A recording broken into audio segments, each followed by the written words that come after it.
Hey everyone, and welcome back to the channel. Do you ever feel like you're drowning in a sea of notifications, endless scrolling, and a constant need to check your phone? You're not alone.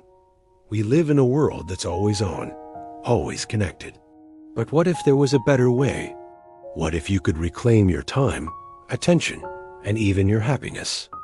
Today, we're diving deep into a fascinating topic, the psychology of a digital minimalist. This isn't just about deleting a few apps or turning off notifications.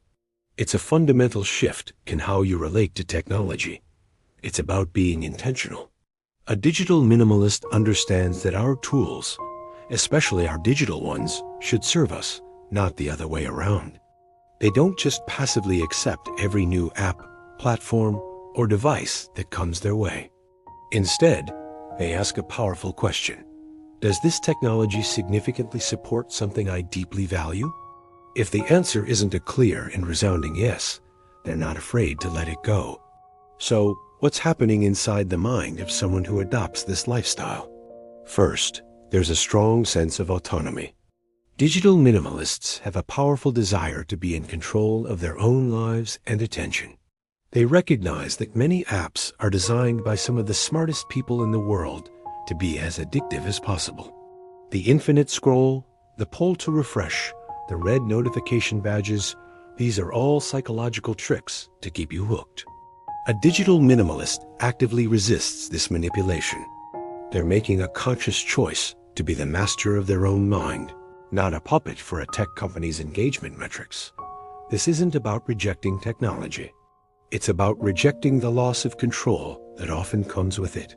Next, there's a deep appreciation for focus and what's often called deep work. In our hyper-connected world, our ability to concentrate on a single task for an extended period has been shattered.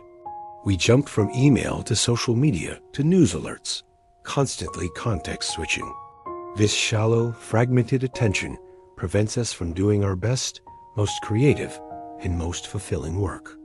Digital minimalists crave that state of flow, where you're so immersed in an activity that the rest of the world just fades away. They intentionally create an environment free from digital distractions so they can think deeply, create meaningful things, and perform at a higher level. They understand that a distracted mind is a less effective and less happy mind. Another key psychological driver is the pursuit of genuine connection. It's ironic, isn't it? We have hundreds, even thousands of friends online, yet many of us feel more isolated than ever. Digital minimalists recognize the difference between low-quality, low-bandwidth online interactions like a like or a quick comment and high-quality, real-world connection.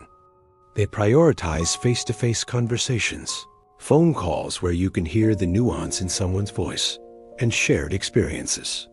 They don't let a stream of virtual interactions replace the richness of true human relationships. By cutting back on the digital noise, they create more space, time, and mental energy for the people who truly matter in their lives. This leads us to the concept of value-based living. A digital minimalist is someone who has taken the time to figure out what is truly important to them. Maybe it's their family, their health, a creative hobby, or community involvement. Once they have this clarity, they use it as a filter for their technology use. They'll ask themselves, does scrolling through this feed for an hour align with my value of being a present parent? Or does this app help me with my goal of learning to play the guitar? This approach turns technology from a source of distraction into a purposeful tool. It's about aligning your digital life with your real-life values, ensuring your time and energy are spent on things that genuinely enrich you. So, how do they do it? It often starts with a digital declutter. This is like a reset button.